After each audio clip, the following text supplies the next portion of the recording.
Hey people, get ready with me. Get ready with me guys, papuntang school kasi. Ayan, bumabawi nga ako mag-get ready with me sa inyo. Kasi mukhang bibirahin nyo na ako dahil wala na akong get ready with me. Inom lang din pala ako ng Shepu Apu habang nagme-makeup. Kasi ilang araw na ako hindi nakakainom neto and I need na rin this. Kaya ako iniinom si Shepu Apu guys kasi marami itong ingredients na makaka-help sa body ninyo. So, meron siyang glutathione, L-carnitine, tapos siyang stevia, tapos sodium ascorbate, tapos yung Garcinia cambogia. Then, hindi nalalagdagan yung timbang ko guys dahil dyan. Taste na natin.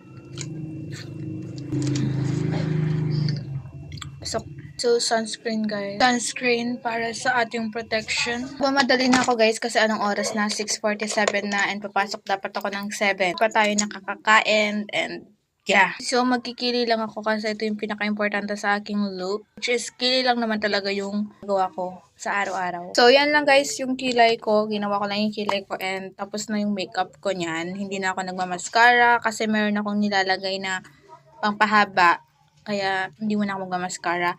Tapos, ayun, sunscreen lang. Tapos, magle-lip balm lang ako. I-dry yung lips ko kapag pumasok ako mamaya. Kasi kakain pa ako. Ubusin ko na tong Shepu Apu ko bago kumain. Magtatanong din pala kung saan mag-check out ng Shepu Apu. Nakatag po dyan yung second account ko.